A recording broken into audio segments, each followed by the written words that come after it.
Vietnam! Hey!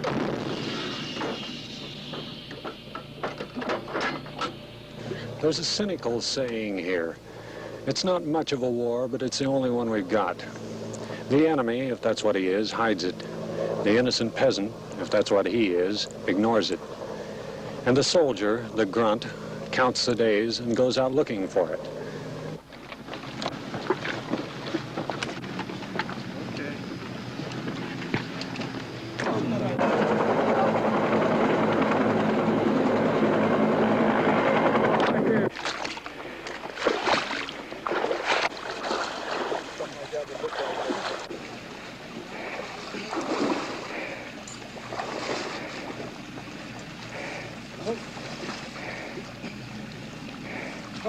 Hold it.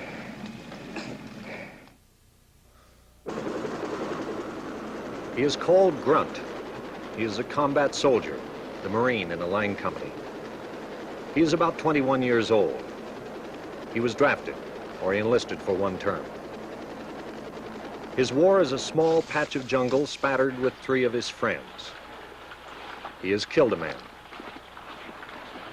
His name is Sergeant Bob Corbett of Kilkenny, Minnesota, Lieutenant Jim Peterson of Minneapolis, PFC John Steele of St. Cloud, Sergeant Richard Hinkemeyer of St. Paul, Lieutenant Ross Peterson of Minneapolis, Captain Jerry Klukas of St. Paul, Lance Corporal Scott Matson of Minneapolis, and PFC Harold Keelan of Dundas.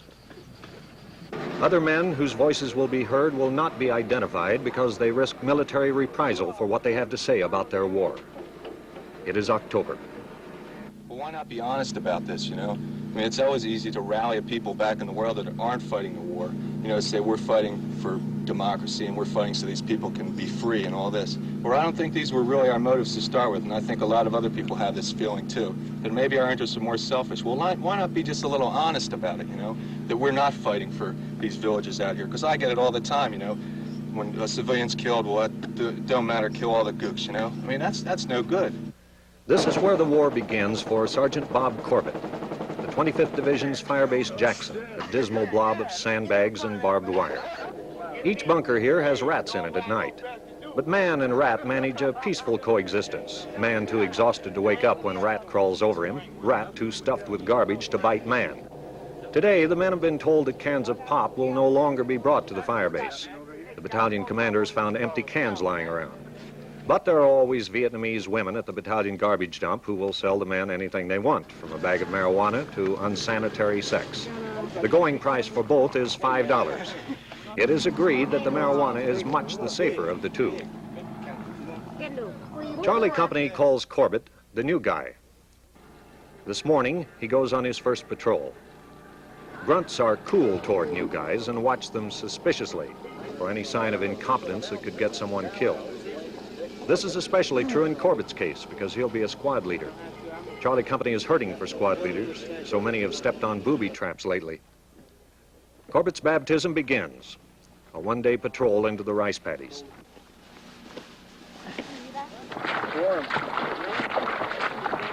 4 feet of black water covers the paddies, and beneath that, bottomless mud. It swallows a foot and sucks on it. After an hour, exhaustion drives everything from the mind except the effort of the next step. If there was racism to begin with, that too disappears out here. The water is alive with green-black leeches, sometimes half a foot long, that slither under the fatigues or siphon blood right through them. Oh, damn, he's sucking from both ends. The patrol is met halfway by 2 boys selling Pepsi for 50 cents a can, proving that the Vietnamese are getting the hang of capitalism and that the patrol lacks the element of surprise. Soldiers become wary when the boys fail to appear. That could mean an ambush is waiting for them.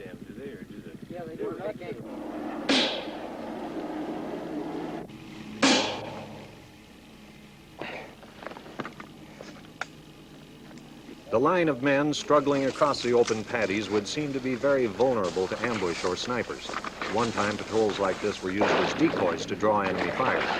That tactic has supposedly been scrapped. Theoretically, the value in these missions is to make the American presence felt by the rice farmers and the Viet Cong, who, in some cases, are interchangeable. But the farmers go on about their business as though there were no war, turning their backs to the Americans. I've never seen a farmer working out in a field or anything if one had happened to be around. If a GI got wounded or something, I don't believe I've ever seen any of the farmers come and help a wounded GI. They hit the dirt, man. That's right. They had to start crawling. We were in contact we were in contact by this patrol base once, and there were some civilians around there, and one of our men got wounded and one was killed there. And there were farmers around there, and they never come over there to try to help us with the wounded or anything. They just stood back and watched. A man is questioned. According to the rules, he is not a Viet Cong if he can produce an ID card. No sweat. Take your pop, son. Yeah. No sweat. There is sporadic firing ahead.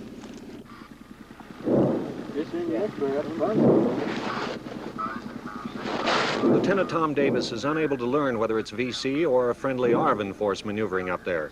Either way, it would be foolhardy to work forward for a closer look, and so the patrol is cut short. Each grunt has a story to tell about occasions when the ARVN have opened fire on Americans, by mistake or just for the hell of it. A scout for the Americans who used to be a Viet Cong says ARVN, same VC. Americans leave, all ARVN chew hoy, meaning they would defect to the other side. Firebase San, about 30 miles north of Saigon, known as the first fully immersible firebase because of its proclivity for disappearing whenever it rains, which is every night. This is the home of the 1st Battalion, 28th Infantry, 1st Infantry Division, B Company. This firebase is part of an experiment in Vietnamization called Dong Tien, or Progress Together. The Americans and a Vietnamese company use the same helicopters, the same artillery, go on the same missions. My platoon was assigned to the ARVN company on the not this last operation, the one before. We worked with their company, and they were quite well in the field. We sort of we're Americans and they're Vietnamese, and we sort of work things a little bit different than they do, but other than that, we work fairly well together. But Lieutenant Peterson joined the loud, unanimous sigh of relief when he heard the ARVN would not be going along on the 4-day combat mission the following morning.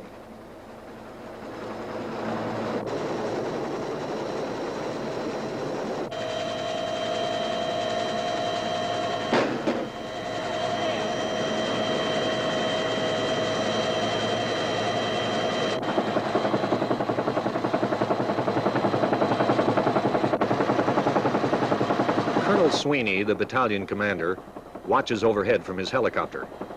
He carries a swagger stick and is renowned for grading his companies on the size of their enemy body counts.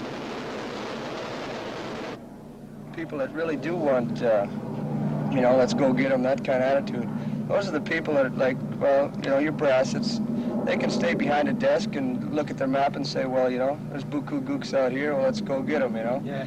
So they send people out there as they fly way over above it in the chap, This is virgin territory, thought to be ripe with Viet Cong. Captain Parker says if the landing zone is hot, gain fire superiority, kick hell out of them.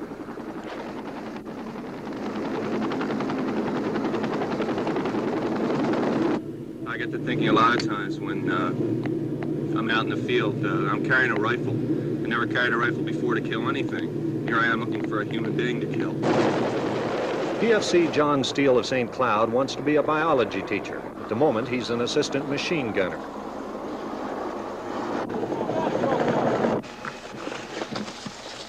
Like everybody else, I want to go home. I want to see the snow.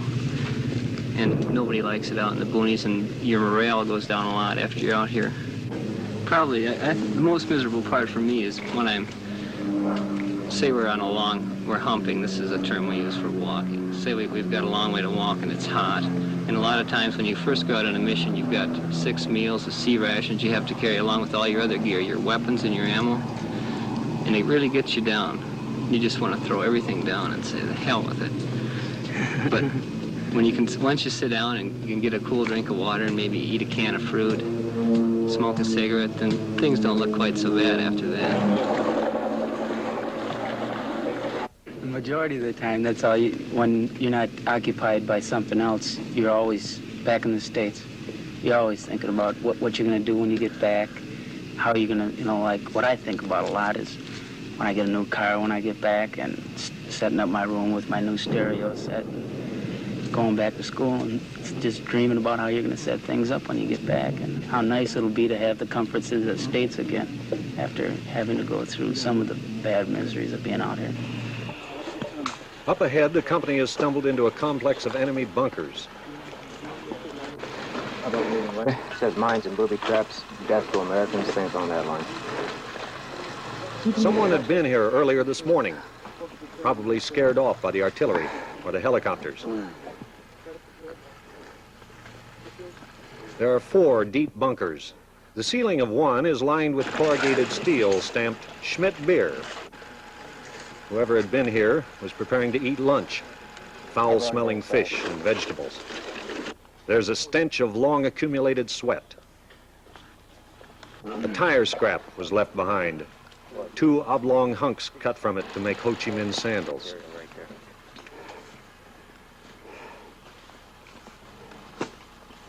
Okay, Jim. A bat flies out of one of the bunkers into the face of a man from the 3rd platoon. Alpha, Vapors, Alpha, Shed, 6-6, Juliet. The bat most likely carries rabies, and a helicopter is called in to evacuate the man.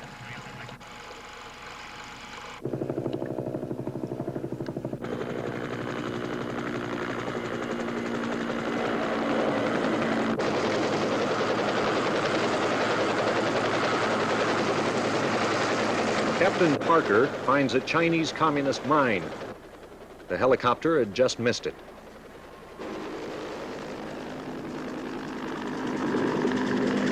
The men pay Parker the ultimate tribute. They say he doesn't act like an officer. He's always looking out for you. Anytime there's a dirty job, he does it himself.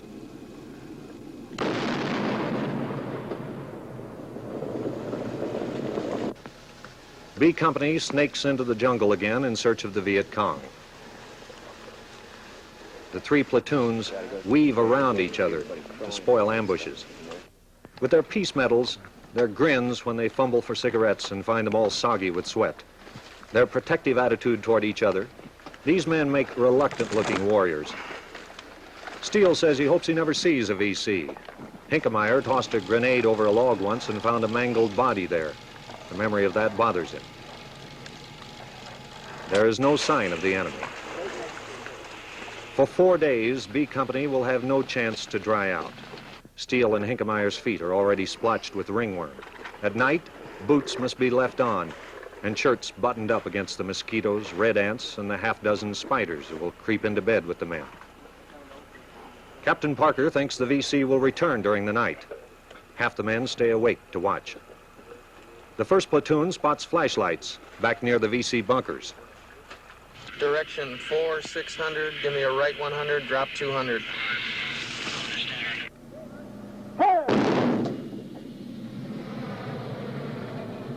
The rain begins at sundown and will pour steadily for 5 hours. The Grunt shrinks into a fetal position to escape it, but the water washes under him and drips through the ponchos until he has to grit his teeth to keep from screaming. But no noise is permitted at night. No cigarettes. There's only the sound of the rain, the swash of ponchos, and the muffled clink of canteens being opened to catch the rainwater.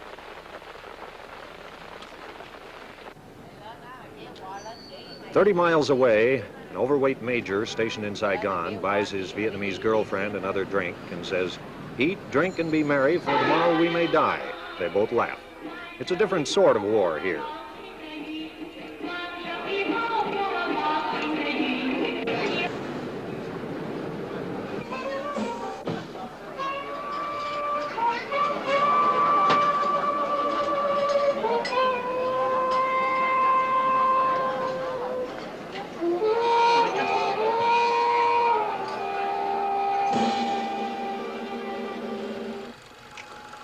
At dawn, B Company shivers awake, mutters a word or two about poor accommodations, and steals back toward the enemy bunkers.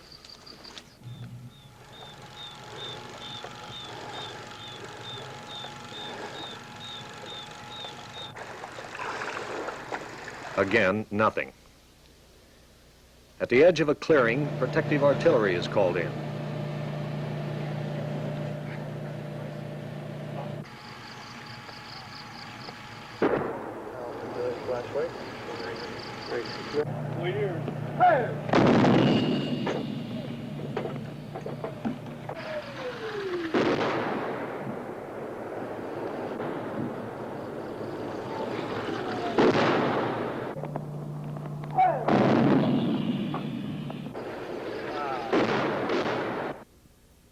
On the fourth day, B Company again returns to the bunkers. The 3rd platoon sees one enemy soldier walking toward them, and they kill him. The mission is over. So does that make any sense to you? I mean, what did all your misery add up to? I think everybody has grown up a lot since they come to the field. I can notice, I haven't been in the field that long, but the new guys that come in, you can see that after 1 or 2 missions, a lot of them mature quite a bit. Be surprised what you take for granted back in the States. Over here, you haven't slept in a bed for 3 months. You don't even know what a hot meal is. And you'll appreciate it a lot more when you get back to the States, I think. It's a bad experience, but in a way, it's probably, I figure everybody learned something from it. I'll say a thing that's gotten the morale up for the guys over here that I think, well, it helps their morale out a lot when they're in the field, is they've got this new R&R center down in Zion, where you get a 3-day stand down every couple of months. And it's real nice. They've got a swimming pool and a place for the guys to drink. This is Stand Down, a celebration. B Company's first day out of the field in 2 months. Their first meal in 5 days. The first real shower or clean clothes in 60 days.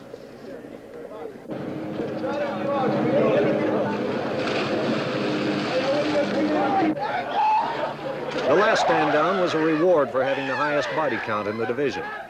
It doesn't mean whose body count, as long as you get a body count, you know. I mean, that's the main deal. How about the civilian we killed over at Shamrock? The count was counted on the body count. Davison. Once we wouldn't even get to go in on stand down because we didn't have a big enough body count. Yeah, that was pretty ridiculous. After those body counts, a lot of baloney anyway. They said, how can we ask for a stand down when the other company... When we haven't killed anyone. Yeah. We haven't killed anyone, you know.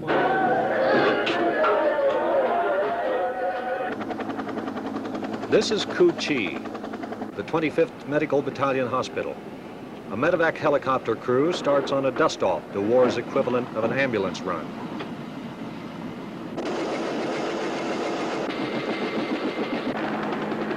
You take your regular GIs, you know, the 2-year men. They're the people who are fighting this war. It's not a war for your lifers, you know. It's a war for the 2-year men. The lifers, the guys that are sitting back. I mean, some of your COs and stuff, they're out there humping with you part of the time anyhow. But you take your 2-year men as the majority. They're the people who are getting burnt over here. The people who are getting killed, people who are going home without legs, without arms, stuff like this. The helicopter reaches the wounded man in about 5 minutes. The man has stepped on a landmine. Both legs are mangled. His company commander was hit in the face by shrapnel. It's October 15th, Moratorium Day.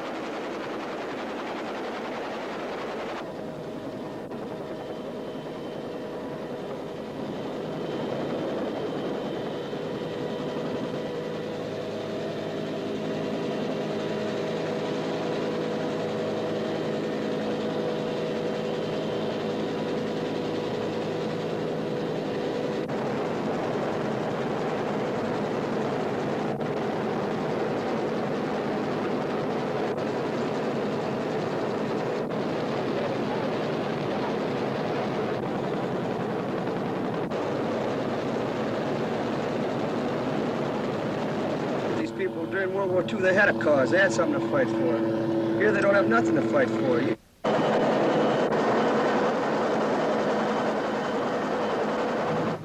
Well, out here, we don't need signs and wonders. We have a reminder every day of the closeness of God. We have a reminder every day that we have an obligation of service to Almighty God. When you stand so close God as we do out here would be more difficult to forget than to remember. This is Echo Company, 2nd Battalion, 4th Marines, 3rd Marine Division. Bring us healing from heaven. PFC Harold Keelan of Dundas carries a poem in his wallet written by a Marine who was killed on a nearby hill. The poem begins, "Take a man, put him alone, 10,000 miles from home, empty his heart of all his love, make him live in sweat and blood." Lance Corporal Scott Matson's prized possession is a picture of his girlfriend, Kathy. Matson was the Minneapolis High School diving champion a year and a half ago. The company commander, Captain Jerry Klukas, quit his job as a lawyer in St. Paul and became a Marine because he had always wanted to be a Marine. Lieutenant Ross Peterson of Minneapolis, the 3rd platoon leader. Okay, Cook, let's get them up and get them going. Echo Company is in the middle of a 10-day patrol headed for Hill 461 Sierra, where Lima Company was massacred 5 months ago. After that happened, weeks of B-52 bombings known as arc lights turned this national forest preserve into a graveyard of tree skeletons. Captain Klukas says every man in his company has dysentery from exhaustion and a poor diet. Every man has jungle rot and ringworm. Many have malaria. Their arms are sliced by the sharp elephant grass. A man named T.J. Calhoun stands there and shakes from too many days walking point. Lieutenant Peterson finds it hard to believe that the mountains are deserted. There's no shooting. He was wounded on this same ridge 5 months ago. That was the day 50 men in his company were killed. Cans of sea rations, rockets that didn't explode, Ho Chi Minh sandals, a downed helicopter, and other leavings of dead men from both sides litter the slopes. Matson says the men feel pretty good today. They have sea rations. Last week, the weather was bad and the supply choppers didn't come. For 2 days, there was no food. Matson remembers one time Echo Company went past the garbage dump of the 101st Airborne Division. The 101st had had pancakes and eggs for breakfast. Their leftovers were in the garbage cans. We had a feast on that, he says. The men have heard that the division's commanding general has a private chef.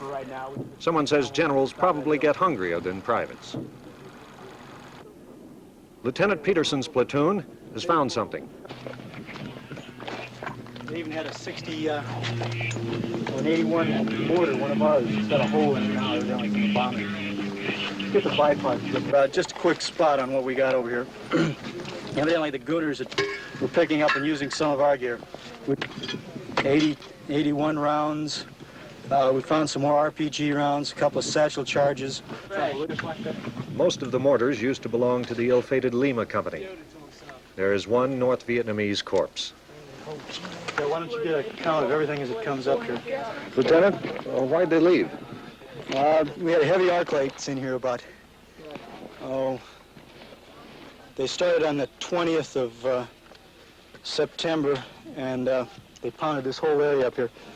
And they had just started a bunker complex on the backside of this hill. It was what we think was the 9th NVA Regiment, part of the 308th Steel Division, one of General Giap's personal divisions. Where'd they go? Hopefully back north across the Z. For good? I'd almost hate to bet my life on. What are you fighting for? I think for the little kids over here. Ever since I come over here, it's been always the little kids that have, been suffering the most since I've seen over here. And they're kind of groovy little kids, really. They don't seem to want this war. They don't seem to want us to go. All those people want is their land and a bowl of rice. They'll get it. No matter what rule in them. No, well, they'll get it whether they're under communism or under our they don't our type of democracy. All they want is a bowl of rice and food and that water buffalo, man, and that's all they want. They got their... Like, when you're out there in a firefight, you aren't thinking, wow, this is for love of country. Well, sure, I mean, you can't get down against, everybody feels highly of the United States. If you didn't, you wouldn't want to go back. But as far as fighting for a cause, can you think of any reasons why these people are killed other than just self-pride, and pride and, lack of, or that they just don't want to disgrace their families? That's the only reason. It just doesn't make any sense, This was October. Young men being sent out in search of a war. Jungles that once offered plenty of opportunities for a boy to kill or to die now containing empty bunkers, footprints going the other way, and frustration for the ambitious commander wanting a big body count. More to the point, some empty hospital beds and some doctors standing around with nothing to do. And the Grunt marks off another month on his calendar and hopes the quiet is not an illusion. These are some of the things we learned about the composite Grunt. He is fighting to save his life, for his pride, for the Vietnamese children, and against the specter of communism. He sometimes thinks we are winning, but he can't explain what we will have won. He is lonely and he is angry. He will come home much older, skinnier, sadder, and with a set of words will spill out automatically and embarrass him. He has smoked marijuana but prefers beer. He thinks the Vietnamese army should take over the fighting, and he thinks when they do, they will fail. And what's more, he doesn't particularly care.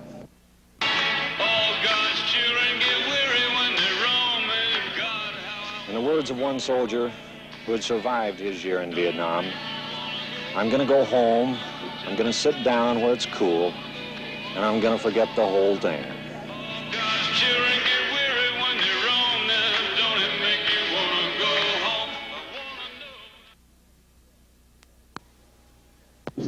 Yeah, shave sideburns, man. Keep that mustache trimmed. Well, you know what? I mean, it makes a hell of a lot of difference, you know, if your sideburns are trimmed over here.